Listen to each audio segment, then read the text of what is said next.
Les socialistes, alors tout à fait ancienne école, traditionnelle, branche tradie, reviennent à ce point-là. Avant Zuckman. Avant Zuckman, reviennent à ce point-là dans le jeu, quitte peut-être à entrer au gouvernement.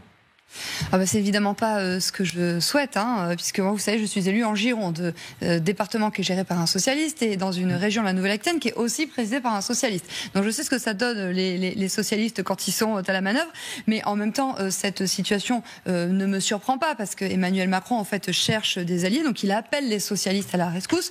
C'est d'une part la démonstration de sa fébrilité, mais aussi pourquoi il cible les socialistes. Eh bien, parce qu'il sait que les socialistes sont fragilisés. Il y a une rupture qui s'est opérée au sein du nouveau Front populaire, et donc si demain il y avait une dissolution de l'Assemblée nationale, parmi les grands perdants, qui est-ce qu'on trouverait? On trouverait bien évidemment les socialistes, qui seraient victimes de l'éparpillement des voix de gauche, puisque vraisemblablement la France insoumise, ils sont quand même en bisbille. Ils le sont quand même indéniablement. Et puis, je veux dire, ils se précipiteraient pas au service d'Emmanuel Macron s'ils étaient sûrs d'eux, s'ils étaient sûrs de remporter les élections la prochaine fois. Bien qu'évidemment, tant que l'élection n'a pas eu lieu, on ne peut rien affirmer. Sur le fait de nommer un proche, Edwige Dia, j'aimerais aussi votre avis là-dessus. Est-ce que ça vous heurte ou est-ce que vous considérez que c'est son plein droit? En fait, c'est son droit, mais moi je pense surtout qu'Emmanuel Macron essaye une fois encore de gagner un petit peu de temps en ne procédant pas à la dissolution de l'Assemblée nationale, qui nous semble être, à nous, au Rassemblement national, la seule issue possible, puisque là, en fait, on est dans un pays qui est absolument paralysé. Et donc, pour le sortir de l'enlisement, moi, j'estime que c'est sain en démocratie de redonner la parole au peuple. Donc, en fait, Emmanuel Macron, moi, je pense très sincèrement qu'il fragilise nos institutions, qu'il méprise la démocratie et même qu'il désacralise sa fonction. Donc là, en nommant Monsieur Lecornu, je veux dire, je n'ai pas d'animosité à son égard. Je me dis juste, je pense qu'il ne changera pas de politique. Je souhaite qu'il change de politique. Je souhaite qu'il prenne en considération les 11 millions d'électeurs du Rassemblement national, qu'il écoute le premier groupe parlementaire à l'Assemblée nationale. Mais hélas, je ne me fais assez peu d'illusions. Les Républicains ne sont plus que l'ombre d'eux-mêmes. Moi, j'ai vu sur les réseaux sociaux depuis tout à l'heure un florilège de félicitations vis-à-vis de Monsieur Lecornu, parce qu'en fait, qu'est-ce qu'ils se disent les LR, qui ne pèsent plus grand-chose? Ils sont ultra divisés, on l'a bien vu avec le vote de confiance. Et donc, pour certains, en fait, ils espèrent ou conserver leur place au gouvernement, ou sinon espérer y rentrer, puisqu'ils se disent que, évidemment, avec un gouvernement Rassemblement national, les Républicains, notamment ceux qui ont été les premiers soutiens d'Emmanuel Macron, n'auront pas leur place dans un gouvernement. Donc voilà, moi je doute quand même de la sincérité d'un certain nombre de mes collègues les Républicains, qui sont peut-être plus mus par une volonté d'avancement de carrière personnelle plutôt que par l'avancement du pays. Mais en tout cas, ce que je veux dire, c'est que s'il y a des électeurs sincères parmi les LR, des électeurs patriotes, oui, moi je leur tends la main. Vous savez, moi je suis une ancienne UMP, j'ai voté pour Nicolas Sarkozy en 2007, ensuite j'ai rejoint Marine Le Pen dès 2012. Ça veut dire que oui, il y a des patriotes sincères chez les LR, il en reste plus beaucoup, parce que c'est vrai qu'ils font pas d'énormes scores aux élections, mais en tout cas, s'ils en ont marre de voir, par exemple, un monsieur Retailleau qui siège tous les mercredis en Conseil des ministres à côté des socialistes, ils n'ont qu'à prendre leur carte au Rassemblement national, ils y seront bien accueillis.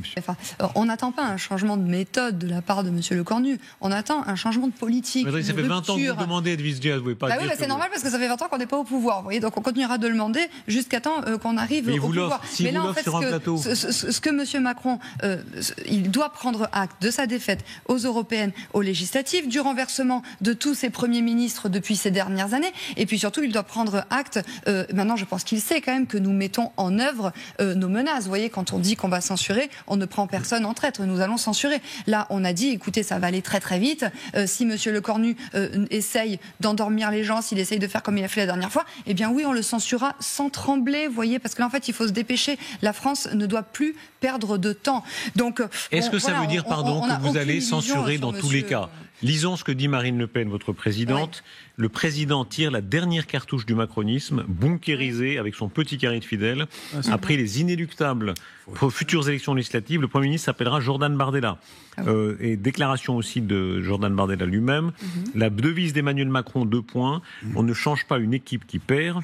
Nos principes ne varient pas et l'intérêt des Français demeure notre unique boussole.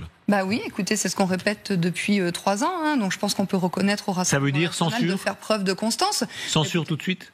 En tout cas, ça va être vite décidé. Voilà, on va lui dire, écoutez, qu'est-ce que vous faites sur l'immigration? Qu'est-ce que vous faites sur la contribution de la France au budget de l'Union européenne? Qu'est-ce que vous faites sur les agences d'État? Qu'est-ce que vous faites pour redonner du pouvoir d'achat aux Français, pour redonner de la compétitivité aux entreprises? Et s'il nous dit oui, on verra, machin, écoutez, on va pas perdre de temps. Les lignes rouges Non, en fait, c'est toujours les mêmes. Donc je pense qu'il les a intégrés depuis le temps qu'il est ministre. Vous voyez. Si le RN vient, ça sera. Et pourquoi le RN veut aller au pouvoir très vite? C'est pour pouvoir faire voter une loi d'amnistie. Et pas que le RN d'ailleurs, si j'ai bien compris en lisant la presse.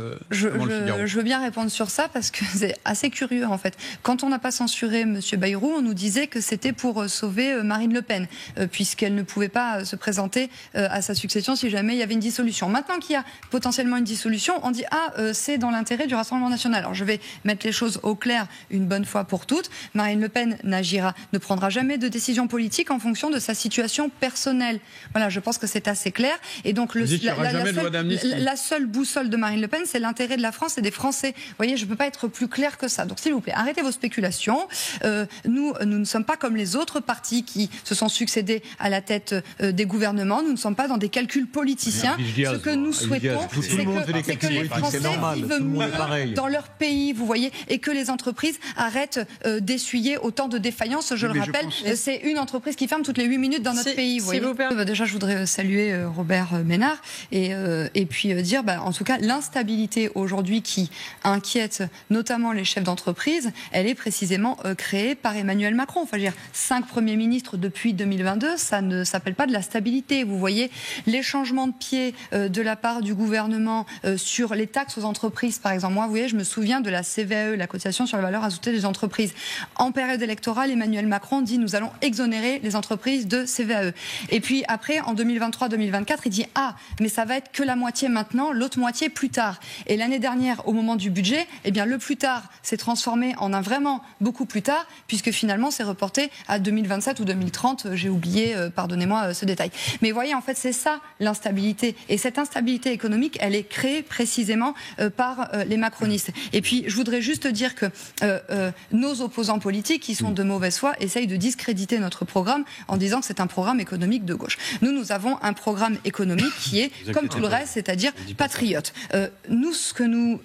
L'importance que nous accordons, c'est la liberté d'entreprendre. Vous voyez, nous souhaitons que les chefs d'entreprise se sentent libres et se sentent soutenus par un environnement économique favorable pour qu'ils puissent investir. Et les mots d'ordre, c'est la production, la protection et la transmission. Vous voyez, et je pense que c'est vraiment ce qui permettra à nos entreprises aujourd'hui de créer de la richesse, de recruter, et ainsi nous pourrons... Alexis Corbière, quand vous êtes d'accord avec ça, taxer les plus riches davantage? Le problème, c'est à partir de quel revenu on détermine qu'une personne est riche ou pas riche. Vous savez, on parle des patrimoines supérieurs à 100 millions d'euros. Nous, au Rassemblement national, nous souhaitons en fait taxer tout ce qui relève de la spéculation, c'est-à-dire les super-profits, les surdividendes, toute cette rente-là. Mais en fait, la question aussi qu'il faut se poser, c'est qu'est-ce qu'on fait de cet argent ? Vous répondez pas tout à fait. C'est-à-dire l'idée, est-ce qu'il peut y avoir une forme de convergence là-dessus avec la gauche pour taxer davantage les hautes fortunes? Non, mais je crois qu'on n'aurait pas du tout les mêmes de la convergence sur les seuils. Par contre, en fait, l'autre question que nous on pose, c'est à quoi servirait cet argent? Nous, en fait, je vous dis sur les super-dividendes, les surprofits, les rentes, la spéculation, etc. Pourquoi pas? C'est un sujet que nous mettons en débat, mais à condition que cela procède à un rééquilibrage fiscal et que ça permette de redonner du pouvoir d'achat aux plus modestes, parce que les Français, en fait, aujourd'hui, c'est ça. Aujourd'hui, ils n'arrivent pas à remplir leur frigo. Ils sont bien souvent à découvert très tôt en début de mois. Et en fait, c'est contre cette précarisation des travailleurs qu'il faut lutter.